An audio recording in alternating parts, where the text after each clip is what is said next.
కారాగారంలో సౌకర్యాల లేమి, ఎండ వేడిమి, డీహైడ్రేషన్తో మాజీ సీఎం చంద్రబాబు అస్వస్థతకు గురయ్యారు. ఆయన స్కిన్ అలర్జీతో బాధపడుతున్నారు. ఈ విషయాన్ని 2 రోజుల కిందటే జైలు ఆసుపత్రి వైద్యులు గుర్తించి అధికారులకు సమాచారం ఇచ్చారు. దీంతో గురువారం jail in-charge superintendent Raj Kumar Rajamahendravaram ప్రభుత్వ వైద్యశాల సూపరింటెండెంట్కు లేఖ రాశారు.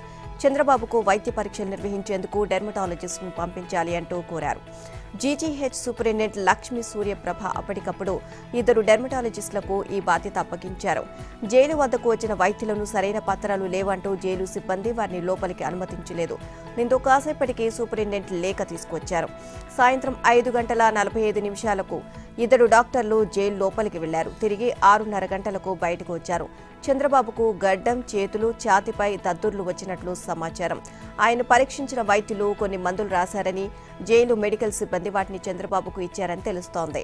చంద్రబాబు ఆరోగ్యంపై హెల్త్ బులెటిన్ విడుదల చేస్తామని డీఐజీ రవికిరణ్ తెలియజేశారు. చంద్రబాబు సుదీర్ఘకాలంగా చర్మ సంబంధ సమస్య ఎదుర్కొంటున్నారు. ప్రత్యేక చికిత్స తీసుకోవడంతో అది దాదాపు పూర్తిగా అదుపులోకి వచ్చింది. అయినప్పటికీ దైనందిన జీవితంలో ఆయన కొన్ని జాగ్రత్తలు తీసుకోవాల్సిందే. దుమ్ము, ధూళికి ఎలర్జీ వచ్చే ప్రమాదం ఉంది. ఎక్కువసేపు వేడి వాతావరణంలో ఉన్న ఇబ్బంది తలెత్తుతుంది. ఫైబర్ నెట్ కేసులో ముందస్తు బెయిల్ కోరుతూ చంద్రబాబు సుప్రీంకోర్టులో పిటిషన్ దాఖలు చేశారు. ఇది శుక్రవారం జస్టిస్ అనిరుద్ధ బోస్, జస్టిస్ బేలా త్రివేదీలతో కూడిన ధర్మాసనం ముందుకు వచ్చే అవకాశాలు ఉన్నాయి. ఈ కేసులో ఆయన ముందస్తు బెయిల్ పిటిషన్ను హైకోర్టు కొట్టివేశారు.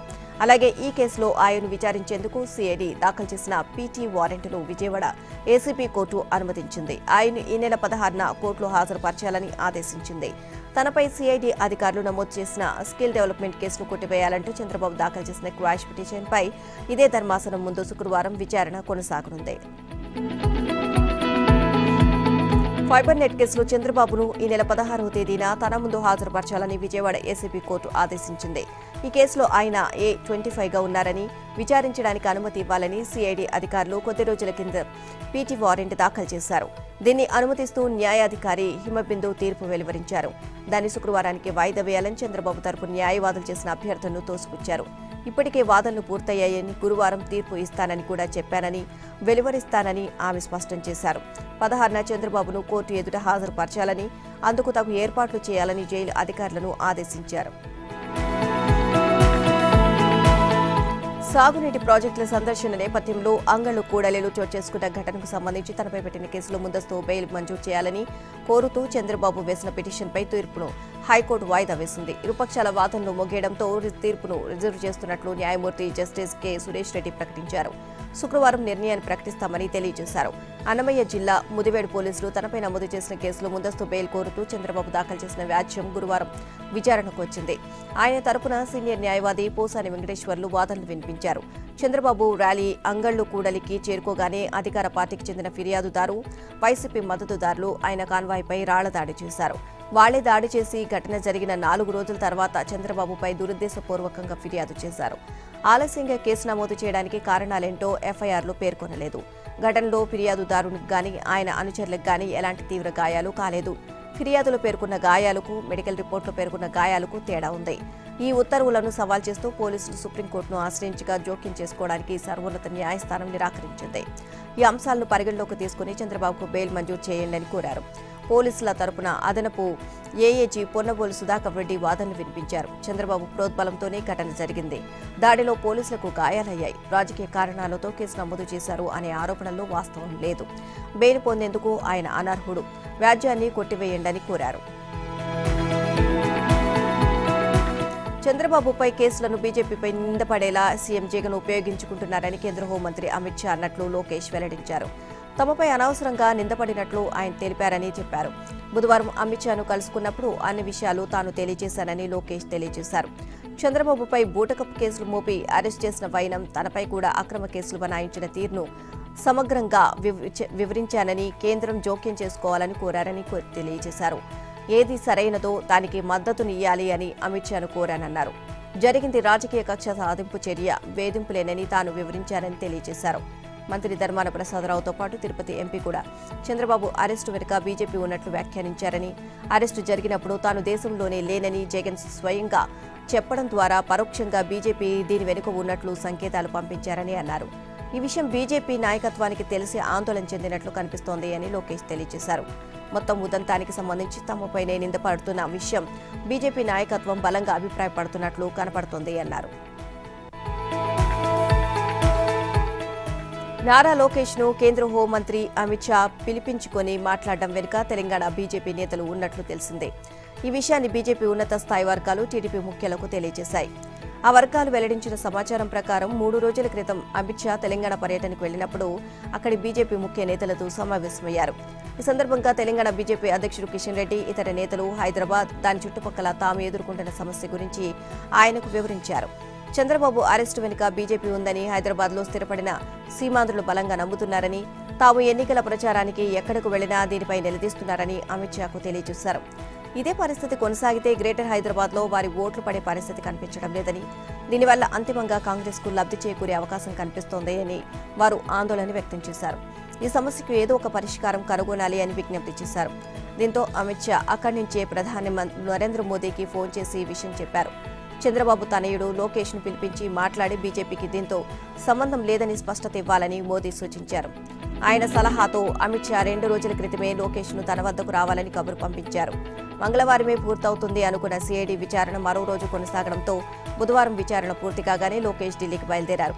రాత్రి అమిత్ షా నివాసానికి వెళ్లారు. అప్పటికే అక్కడ 2 తెలుగు రాష్ట్రాల బీజేపీ అధ్యక్షులు కిషన్ రెడ్డి, పురంధేశ్వరి ఉన్నారు. వారిద్దరి సమక్షంలోనే లోకేష్ తో అమిత్ షా మాట్లాడారు.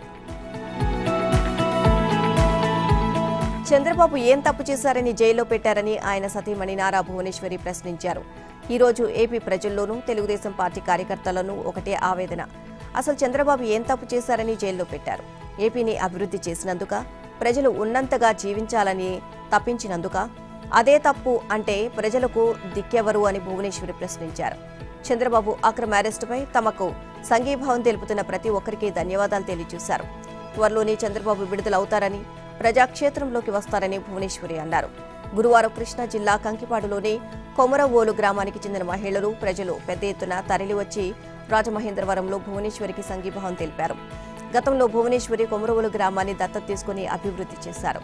చంద్రబాబును అక్రమంగా అరెస్ట్ చేసి జైలుకు పంపడంతో తాము ఎంతో మనోవేదనకు గురయ్యామని కొమరవోలు వాసులు కన్నీటి పర్యంతమయ్యారు. కాగా టీడీపీ తెలంగాణ రాష్ట్ర అధ్యక్షుడు కాసాని జ్ఞానేశ్వర్ రాజమహేంద్రవరం వచ్చి నారా భువనేశ్వరికి సంఘీభావం తెలిపారు. పార్టీ నేతలు యనమల, బుచ్చయ్య చౌదరి, చినరాజప్ప, జవహర్, పితాని సత్యనారాయణ భువనేశ్వరితో భేటీ అయ్యారు. చంద్రబాబు అక్రమ అరెస్టు ఖండిస్తూ గురువారం రాష్ట్ర వ్యాప్తంగా నిరసన కార్యక్రమాలు జరిగాయి. బాబుతో నేను పేరుతో టీడీపీ శ్రేణులు చేపట్టిన రిలే నిరాహార దీక్షలు 30వ రోజుకు చేరాయి. ఆయన క్షేమంగా రావాలని ప్రత్యేక ప్రార్థనలు జరిపారు. జగ్గంపేటలో టీడీపీ ఉపాధ్యక్షుడు జ్యోతుల నెహ్రూ దంపతులు నవగ్రహ శాంతి హోమం నిర్వహించి చంద్రబాబు గోత్ర నామాలతో ప్రత్యేక పూజలు జరిపారు. అద్దంకిలో 75 ఏళ్ల పరిటాల ధనలక్ష్మి ఆమర నిరాహార దీక్ష చేపట్టారు. ప్రకాశం జిల్లా అలవల్పాడు నుంచి చందలూరు వరకు ఎమ్మెల్యే రవికుమార్ 10 కిలోమీటర్లు సైకిల్ ర్యాలీ చేశారు. పశ్చిమ గోదావరి జిల్లా నర్సాపురంలో పొత్తూరి రామరాజు ఆధ్వర్యంలో గాడిదల మెడల్లో వైసీపీ గాడిదల ప్రభుత్వం అంటూ ప్లగార్డులు వేసి నిరసన తెలియజేశారు. శ్రీకాకుళం జిల్లాలో సర్పంచుల సంఘం అధ్యక్షుడు గొండు శంకర్ ఆధ్వర్యంలో అరసవల్లి నుంచి సింహాచలం వరకు 100 కిలోమీటర్ల మేర పాదయాత్ర చేపట్టారు. బాబుకు బెయిల్ రాలేదు అన్న మనస్తాపంతో శ్రీ సత్యసాయి జిల్లా కదిరివాసి టీడీపీ ఎస్సీ సెల్ నాయకుడు ఎం ప్రకాష్ గుండెపోటుతో మరణించారు. వచ్చే ఎన్నికల్లో గెలుపు కోసం వైసీపీ అక్రమాలకు పాల్పడుతోంది. ప్రతిపక్షాల ఓట్లను తొలగిస్తూ వైసీపీకి అనుకూలంగా ఉన్న వారి పేర్లను చేర్చి గెలవాలని చూస్తోంది. వాలంటీర్ గ్రామ వార్డు సచివాలయ వ్యవస్థల్ని ఉపయోగించి ఓట్ల అక్రమాలకు పాల్పడుతోంది. వందలు వేల సంఖ్యలో ఫామ్ 6, 7లు దాఖలు చేసి తమకు అనుకూలంగా దొంగ ఓట్లు చేర్చే ప్రయత్నం చేస్తూ ప్రతిపక్షాల ఓట్లను తొలగిస్తోంది అని టీడీపీ నేతలు రాష్ట్ర ఎన్నికల ప్రధాన అధికారికి ఫిర్యాదు చేశారు. అచ్చెన్నాయుడు నేతృత్వంలో పార్టీ నేతలు అమరావతి సచివాలయంలో సీఈఓ ముఖేష్ కుమార్ మీనాను కలిశారు. వైసీపీ నేతల ఓట్ల అక్రమాలపై ఆధారాలతో సహా లేఖ సమర్పించారు. 1 కంటే ఎక్కువ ఓట్లకు ఫామ్ 7 దరఖాస్తులు అనుమతించిన విశాఖ పశ్చిమ నియోజకవర్గంలో పలువురి బీఎల్ఓల పేర్లతో సహా వివరాలు అందజేశారు. నిబంధనల ప్రకారం ఒక వ్యక్తి 5 దరఖాస్తుల కంటే ఎక్కువ పెట్టడానికి లేదు. కానీ 57 మంది వ్యక్తులు 1000 ఫామ్ 7లు దరఖాస్తులు చేస్తున్నారు. సుమారు 2500 మంది 10 నుంచి 100 అప్లికేషన్లు పెట్టి దొంగ ఓట్లు చేర్చే ప్రయత్నం చేస్తున్నారు. రాష్ట్ర వ్యాప్తంగా ప్రస్తుత ఓటర్ల జాబితా కంటే 7,44,000 ఎక్కువ అభ్యంతరాలు దాఖలయ్యాయి. వాటిలో విశాఖ పశ్చిమలో 4 BLOలు 7,800 ఫామ్ 7ను అనుమతించారు. ఒక పోలింగ్ బూత్లో గరిష్టంగా 1,200 ఓట్లు ఉండవచ్చు. కానీ దాఖలైన ఫామ్ 7లో సగటున ఒక్కో BLOకు 1,950 దాకా వచ్చాయి. 2,360 మంది 10 నుంచి 100 మధ్య ఫామ్లు సమర్పించారు. ఈ కేసులు క్షుణ్ణంగా పరిశీలించి బాధ్యులపై చర్యలు తీసుకోవాలని లేఖలో కోరారు. విశాఖలోని రుషికొండ ప్యాలెస్లో జగన్ ఎన్నాళ్లు కాపురం ఉంటారు? ముఖ్యమంత్రిగా ఉన్నన్ని రోజులు మాత్రమే. ఆ తర్వాత అవి ఖాళీ చేయాల్సిందే. ఎందుకంటే అవి ప్రభుత్వ భవనాలు కదా అని అనుకుంటున్నారా? అయితే మీరు తప్పులో కాలేసినట్లే. ఇప్పటిదాకా బయటి ప్రపంచానికి తెలిసింది కూడా అంతే. కానీ లోపల చాలా జరుగుతోంది. రుషికొండ ప్యాలెస్ను పర్యాటక శాఖ నుంచి లీజు పేరిట 33 ఏళ్లు గుప్పిట పెట్టుకుని ప్రణాళిక అమలవుతోంది. 2021 నుంచే తెర వెనుక తతంగం నడుస్తోంది. టూరిజం భవనాల రీడెవలప్మెంట్పై 2021 మార్చిలో కేబినెట్ ఒక తీర్మానం చేసింది. కానీ రుషికొండ మినహా ఎక్కడ అభివృద్ధి కార్యక్రమాలు చేపట్టలేదు. రాష్ట్ర వ్యాప్తంగా అన్ని పర్యాటక భవనాల కోసం చేయాల్సిన ఖర్చంతా రుషికొండపైనే గుమ్మరించారు. ఇప్పటికే దీనిపై 430 కోట్లు ఖర్చు పెట్టారు. మరో 50 నుంచి 60 కోట్ల ఖర్చుతో కూడిన పనులు మిగిలి ఉన్నాయి. ఈ 4.5 ఏళ్లలో జగన్ ప్రభుత్వం చేపట్టి దాదాపు పూర్తి చేసిన ఏకైక టూరిజం ప్రాజెక్ట్ ఇదే. రాష్ట్రంలో అమల్లో ఉన్న పర్యాటక విధానం ప్రకారం టూరిజం భవనాలను లీజుకు ఇవ్వొచ్చు. దీనికోసం ఓపెన్ బిడ్డింగ్ పిలవాలి. అధిక లీజు ఆఫర్ చేసే వాళ్లకు భవనాలను 33 ఏళ్ల పాటు అద్దెకి ఇవ్వొచ్చు. వీటిని పర్యాటక అవసరాలకు ఉపయోగించాలి. ఈ పాలసీని ఉపయోగించుకుని ఆ ప్రకారమే రుషికొండ భవనాలను 33 ఏళ్ల పాటు అధికారికంగా కబ్జా చేసేందుకు ప్రణాళిక రచించుకున్నట్లు తెలిసిందే. ఇందులో భాగంగానే రుషికొండపైన టూరిజం శాఖ కట్టిన భవనాలు కూడా లీజుకు వెళ్లిపోతాయి. రుషికొండపై ఉన్న గదులు కూల్చేసి ఇప్పుడు కట్టిన భారీ భవనాలు పర్యాటకుల కోసం కాదని ఇప్పటికే తేలిపోయింది. ఇన్నాళ్లు ఉన్న ముసుగు కూడా తొలగించారు. ముఖ్యమంత్రి నివాసం, కార్యాలయం కోసమే 4 బ్లాకులను కట్టినట్లు తేల్చేశారు. పేదలకు పెత్తందారులకు మధ్య యుద్ధం. నాది పేదల కోసం పోరాటం అంటున్న సీఎం జగన్ తన కోసం పెట్టుకున్న బాత్ టబ్ ఖరీదెంతో తెలుసా? జస్ట్ 26 లక్షలు. టాయిలెట్లో కమోడ్ ధర కేవలం 15 లక్షలు. మొత్తంగా రుషికొండ ప్యాలెస్ కోసం పెట్టిన ఖర్చు 500 కోట్లు మాత్రమే. ఆయన సొమ్ములు ఆయన ఇష్టం అని సరిపెట్టుకుంటున్నారా? కానీ కాదు. ఇదంతా ప్రజాధనం. ప్రభుత్వం చేసిన వ్యయం. ఉత్తరాంధ్ర ఉద్ధరణ పేరుతో జగన్ విశాఖలో కాపురం పెడుతున్నారు. ఇదేదో సాదాసీదా కాపురం కాదు. పర్యావరణానికి తూట్లు పొడిచి నిబంధనలను తొంగలో తొక్కి రుషికొండకు గుండు కొట్టి దాదాపు 500 కోట్ల ఖర్చుతో కట్టుకున్న ప్యాలెస్లో పెడుతున్న బాగా ఖరీదైన కాపురం. విశాఖలో రుషికొండపై జగన్ కోసం నిర్మించిన భవనాన్ని చూస్తే ఇంద్రుడే మూర్చపోతాడేమో. రుషికొండపై నిర్మించిన భవన సముదాయాల్లో విజయనగర బ్లాక్లో జగన్ కొలువు తీరనున్నారు. అందులో ప్రతి అంగుళం పైన వేలకు వేలు ఖర్చు చేశారు. సీఎం జగన్ రుషికొండ నివాసంలో సోఫాలు, బల్లలు, కుర్చీలు, టేబుళ్లు అంటే ఫర్నిచర్ కోసం చేసిన ఖర్చు అక్షరాల 14 కోట్లు. ఇక ఇంట్లో ఏ గోడకు ఏ చిత్రం అతికించాలి, ఏ మూలను ఏ కళాఖండం పెట్టాలి అని ఇంటీరియర్స్ను ప్రత్యేకంగా డిజైన్ చేశారు. వీటి కోసం చేస్తున్న ఖర్చు 19.5 కోట్లు. నీటి సరఫరా, కరెంట్, సీవరేజ్ సౌకర్యాల కోసం చేస్తున్న ఖర్చు 28 కోట్లు. ల్యాండ్స్కేపింగ్, లైన్లు, గార్డెన్లో మొక్కలు ఇలాంటి ఇతర సౌకర్యాల కోసం 22 కోట్లు ఖర్చు చేస్తున్నారు. 10 కోట్ల భవనాల కూల్చివేతకు 56 కోట్లు ఖర్చు చేశారు. జనసేన అధినేత పవన్ కళ్యాణ్ హైదరాబాద్లో ఉంటారు. కానీ ఆయన ఇంట్లో ఇల్లాలు మాత్రం 3 ఏళ్లకోసారి మారతారని సీఎం జగన్ వ్యాఖ్యలు చేశారు. కాకినాడ జిల్లా సామర్లకోటలో జరిగిన సభలో తన హోదాను మరిచి మరీ జగన్ తన అక్కసు వెళ్లగక్కారు. మాజీ సీఎం చంద్రబాబు రాష్ట్రంలో ఉండరని, నెల రోజులుగా మాత్రం రాజమండ్రిలో ఉంటున్నారు అంటూ తన కసినంతా బయటపెట్టుకున్నారు. శాశ్వతంగా దత్తపుత్రుడి ఇల్లు హైదరాబాద్లోనే. ఆ ఇంట్లో ఇల్లాలు మాత్రం ప్రతి 3-4 సంవత్సరాలకు మారిపోతూ ఉంటారు అని అన్నారు. ఈసారి లోకల్, ఒకసారి నేషనల్, మరోసారి ఇంటర్నేషనల్. తర్వాత ఎక్కడికి పోతాడో? ఆడవాళ్లన్నా, పెళ్లిళ్ల వ్యవస్థ అన్నా ఈ పెద్ద మనిషికి ఉన్న గౌరవం ఏమిటో ఆలోచించమని చెప్తున్నాను అని జగన్ అన్నారు. పెళ్లిళ్లను గౌరవించకుండా ఇల్లాలను మార్చుతూ మహిళలపై చులకన భావం ప్రదర్శించే ఇటువంటి నేతలు అవసరమా? ఆంధ్రప్రదేశ్ విషయంలో కూడా పవన్ కళ్యాణ్ వైఖరి ఇంతేనన్నారు. మాజీ సీఎం చంద్రబాబును ఉద్దేశించి జగన్ తన కసినంత కక్కేశారు. చంద్రబాబుకు ఏపీ పైన, కుప్పం పైన కనీసం అభిమానం, బాధ్యత లేవు. అందుకే ఈ 2 చోట్ల చంద్రబాబు ఒక్క ఇల్లు కూడా కట్టుకోలేదు. పక్క రాష్ట్రం హైదరాబాద్లో ఉంటున్న చంద్రబాబు గడిచిన 52 నెలల్లో ఒక్క నెల కూడా పూర్తిగా రాష్ట్రంలో లేరు. కానీ ఇప్పుడు రాజమండ్రిలో మాత్రం కనిపిస్తున్నారు అంటూ అరెస్ట్ అయి ఆయన జైల్లో ఉన్న విషయాన్ని పరోక్షంగా ప్రస్తావించారు. చంద్రబాబు తన 5 ఏళ్ల పాలనలో పేదలకు సెంటు విద్యుత్ ట్రాన్స్మిషన్ రంగంలోకి అడుగు పెట్టాలని ప్రముఖ వ్యాపారవేత్త గౌతమ్ అదానీ ఎప్పటి నుంచో కోరుకుంటున్నారు.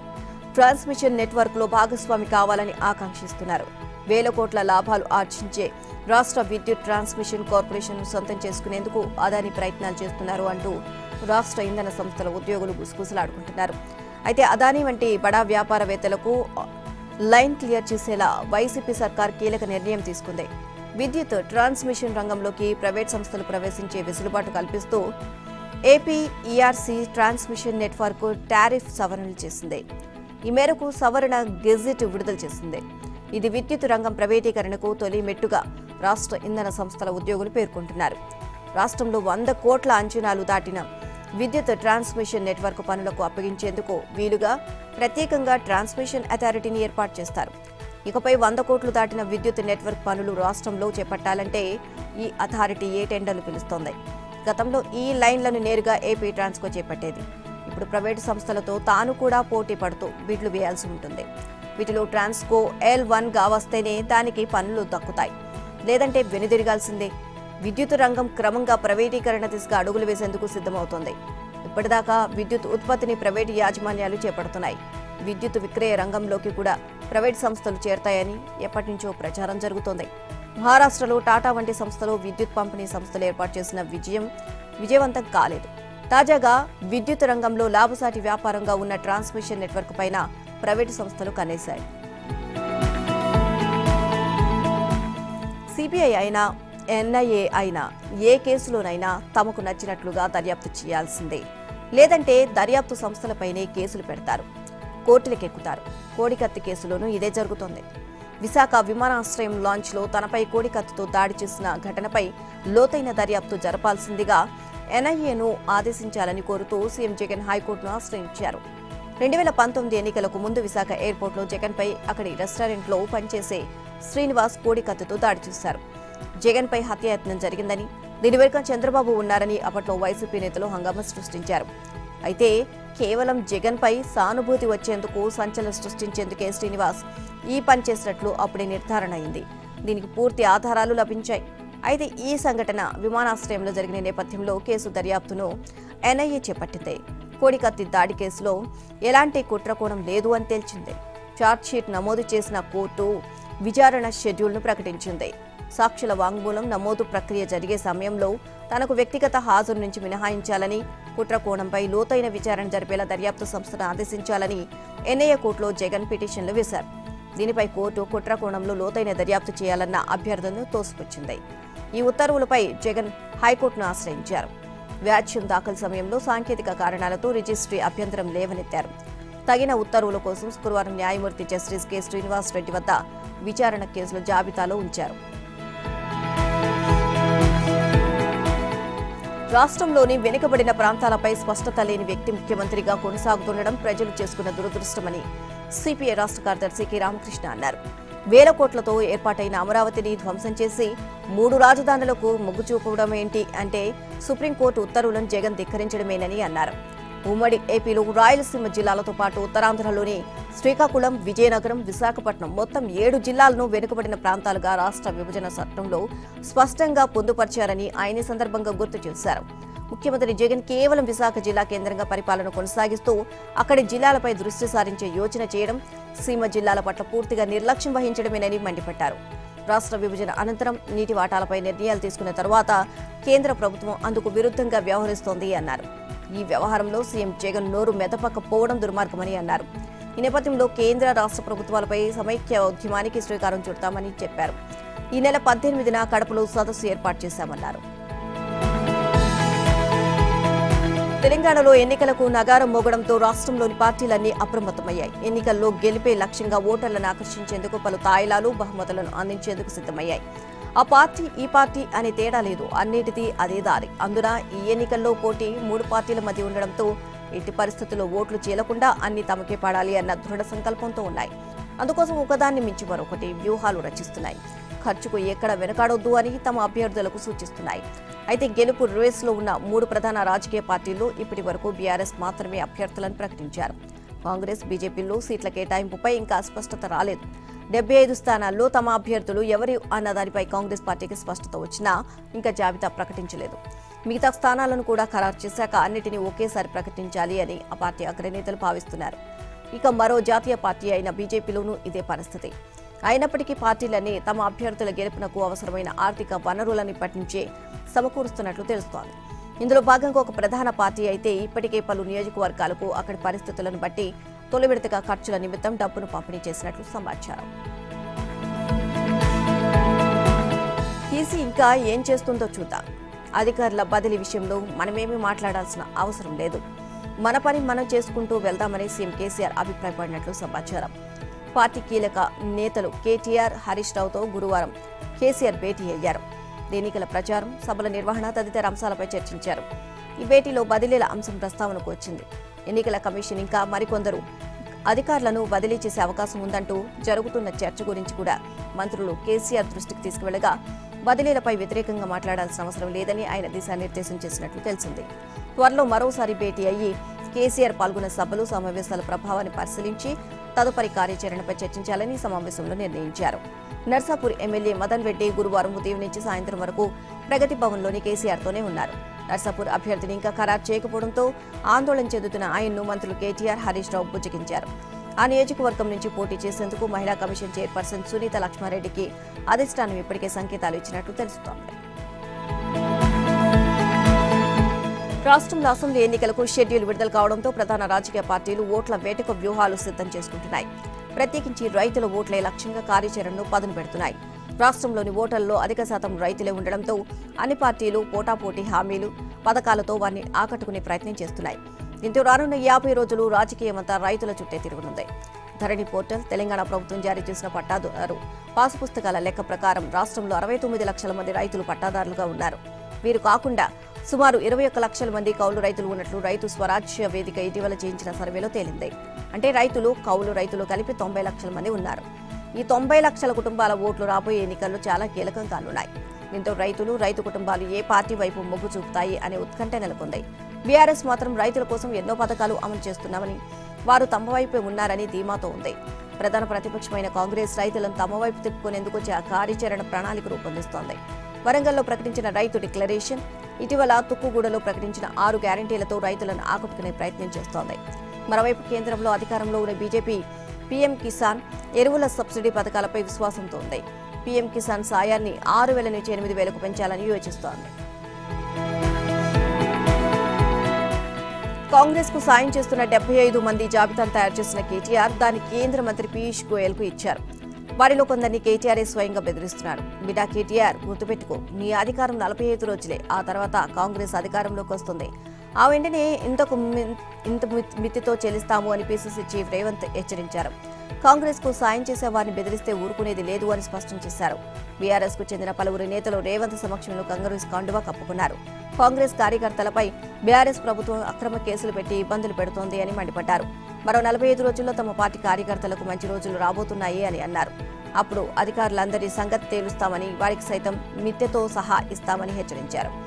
కాంగ్రెస్ కు అనుకూలంగా ఉన్న వారిపై కాంగ్రెస్ నాయకుల ఫోన్లపై Cyberabad commissioner Stephen Ravindra, intelligence chief Prabhakar Rao నిఘా పెట్టారని ఆరోపించారు. ఎన్నికల నేపథ్యంలో డీజీపీ అంజనీ కుమార్ ను ఆ పదవి నుంచి తొలగించాలని కాంగ్రెస్ డిమాండ్ చేస్తోంది అన్నారు. అధికారులు ఇప్పటికైనా బీఆర్ఎస్ కార్యకర్తల వ్యవహరించొద్దు అని సూచించారు. తెలంగాణలో డిసెంబర్ 9న ఇందిరమ్మ రాజ్యం ఏర్పడడం, ఎల్బీ స్టేడియంలో 6 గ్యారంటీలపై సంతకం పెట్టడం ఖాయమని చెప్పారు. కాంగ్రెస్ ప్రభుత్వంతోనే పేదలకు సంక్షేమ ఫలాలు అందుతాయని, సెప్టెంబర్ 15న సోనియా గాంధీ ప్రకటించిన 6 గ్యారంటీలను కాంగ్రెస్ అధికారంలోకి వచ్చిన వెంటనే అమలు చేసి తీరుతామని స్పష్టం చేశారు. సీఎం కేసీఆర్ ఆడుతున్న డ్రామాలో చివరకు మంత్రి హరీష్ రావు, టీపీసీసీ అధ్యక్షుడు రేవంత్ రెడ్డి బలిపశువులు కాబోతున్నారని బీజేపీ ఎంపీ బండి సంజయ్ సంచలన వ్యాఖ్యలు చేశారు. సీఎం పదవి కోసం ప్రగతి భవన్లో కేటీఆర్, హరీష్ రావు మధ్య కొట్లాట నడుస్తోంది అని, దాంతో కేసీఆర్ ఇబ్బంది పడుతున్నారు అని అన్నారు. గురువారం బీజేపీ రాష్ట్ర కార్యాలయంలో మానకొండూరు మాజీ ఎమ్మెల్యే ఆరేపల్లి మోహన్, వికారాబాద్ జిల్లా పరిగికి చెందిన వన్నె ఈశ్వరప్పతో పాటు పలువురు ఎంపీటీసీలు, సర్పంచ్లు, పార్టీ రాష్ట్ర అధ్యక్షుడు కిషన్ రెడ్డి, బండి సంజయ్ సమక్షంలో బీజేపీలో చేరారు. బీఆర్ఎస్, కాంగ్రెస్ రెండూ ఒకటే. బీజేపీ గ్రాఫ్ను తగ్గించేందుకు రెండూ కలిసే కుట్ర చేస్తున్నాయి. బీజేపీకి అభ్యర్థుల జాబితా ఇప్పటికే ఢిల్లీకి పోయింది. కానీ కాంగ్రెస్ లిస్టు మాత్రం ఇంకా ప్రగతి భవన్లో ఉంది. కేసీఆర్ ఆమోదం కోసం వేచి చూస్తున్నారు. ఆయన 30 మంది అభ్యర్థుల పేర్లు చెప్పి ఆమోద ముద్ర వేసినాక ఢిల్లీకి పోతుంది. తెరవెనికి ఏం జరుగుతుందో పాపం రేవంత్ రెడ్డికి తెలియదు. ఈ మొత్తం ఎపిసోడ్లో హరీష్ అన్న, కాంగ్రెస్లో రేవంత్ అన్న బలిపసులు కాబోతున్నారు. కేసీఆర్ డ్రామాలాడుతున్నారు. పార్టీ మేనిఫెస్టో గురించి చర్చించేందుకే కేటీఆర్, హరీష్ ప్రగతి భవన్కు పిలిచినట్లు చెప్తున్నారు. కానీ అసలు కథ ఏంటంటే సీఎం పదవి కోసం కేసీఆర్ వద్దే హరీష్, కేటీఆర్ కొట్టుకుంటున్నారు అంటూ వ్యాఖ్యలు చేశారు. అసెంబ్లీ ఎన్నికల్లో హుజూరాబాద్ నియోజకవర్గంలో పాటు కేసీఆర్ పై కూడా పోటీ చేస్తానని హుజూరాబాద్ ఎమ్మెల్యే ఈటెల రాజేందర్ అన్నారు. గతంలో కేసీఆర్ పై గజ్వేల్లో పోటీ చేస్తానని ఈటెల ప్రకటించారు. కరీంనగర్ జిల్లా హుజూరాబాద్లో బీజేపీ కార్యకర్తల సమావేశంలో ఈటెల పాల్గొన్నారు. ఇక్కడ అక్కడ 2 చోట్ల పోటీకి దిగుతా, తెలంగాణలో కేసీఆర్ను ఓడించడమే తన ఆశయమని అన్నారు.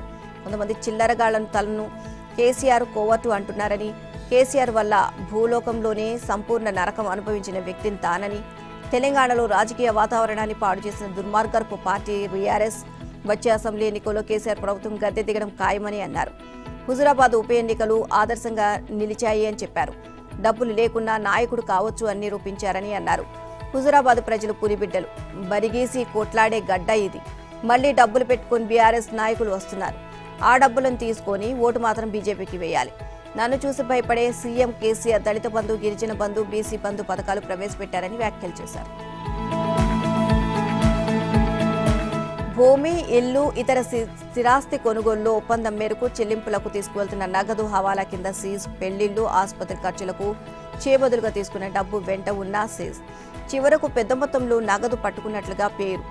అయితే ఎన్నికల వేళ పోలీసులు చేపడుతున్న ఈ తనిఖీలు సామాన్యులకు మాత్రం ఇబ్బందికరంగా మారుతున్నాయి. డబ్బు ప్రవాహాన్ని అడ్డుకునే పేరిట వారి చర్యలు ప్రజలను కష్టపెడుతున్నాయి. దీంతో పట్టుకున్నదంతా హవాలా డబ్బేనా, సమస్యలను కనీసం అర్థం చేసుకోరా అంటూ ఆవేదన వ్యక్తం చేస్తున్నారు. ఎన్నికల సమయంలో నిబంధనల మేరకు 50,000కు మించి నగదు తీసుకువెళ్లేవారు తప్పనిసరిగా రుజువులు కలిగి ఉండాలి. దీనిపై చాలా మంది ప్రజలకు అవగాహన లేదు. ఇలాంటి వారి వద్ద ఉన్న నగదును పోలీసులు స్వాధీనం చేసుకుంటున్నారు. పెళ్లిళ్ల సీజన్ కావడంతో బంగారం కొనుగోలు, ఇతర అవసరాలకు జిల్లాల నుంచి హైదరాబాద్కు వస్తున్న వారు, ఆసుపత్రుల్లో బిల్లులు చెల్లించేందుకు డబ్బు వెంట తెచ్చుకుంటున్న వారు ఊహించని పరిణామానికి ఆందోళనకు గురవుతున్నారు. లోక్సభ, రాష్ట్రాల అసెంబ్లీలకు ఒకేసారి ఎన్నికలు జరిపే అంశం తొలుత జాతీయ స్థాయిలో ఏకాభిప్రాయం సాధించాలని కేంద్ర ఎన్నికల మాజీ ప్రధాన కమిషనర్ ఎస్వైఎస్ ఖురేషీ అన్నారు. ఏకాభిప్రాయం రాకుంటే జమిలీ ఎన్నికలను ప్రజలపై రుద్దకూడదు అని స్పష్టం చేశారు. జమిలీ ఎన్నికల సాధ్యాసాధ్యాలపై మాజీ రాష్ట్రపతి రామ్నాథ్ కోవింద్ సారథ్యంలోని ఉన్నత స్థాయి కమిటీ అధ్యయనం చేస్తున్న నేపథ్యంలో ఖురేషీ వ్యాఖ్యలకు ప్రాధాన్యం ఏర్పడింది. జమిలీ ఎన్నికలపై గతంలోనూ చాలా చర్చ జరిగింది అన్నారు. దాంతో లాభాలతో పాటు నష్టాలు కూడా ఉన్నాయని వ్యాఖ్యానించారు. ఈ అంశంపై తాను అనేక వ్యాసాలు రాశారని, కొత్త పుస్తకంలో వాటిలో కొన్నిటిని పొందుపరిచానని తెలియజేశారు. లాభ నష్టాలు రెండింటి గురించి వివరించానని, తప్పో ఒప్పో చెప్పలేదు అన్నారు. జమిలీ ఎన్నికల వల్ల చాలా ప్రయోజనాలు ఉన్నాయని, అదే సమయంలో నష్టాలు కూడా ఉన్నాయని పేర్కొన్నారు. ప్రతి 5 ఏళ్లకు ఒకసారి మాత్రమే ఎన్నికలు నిర్వహించడం అనేది మంచి ఆలోచన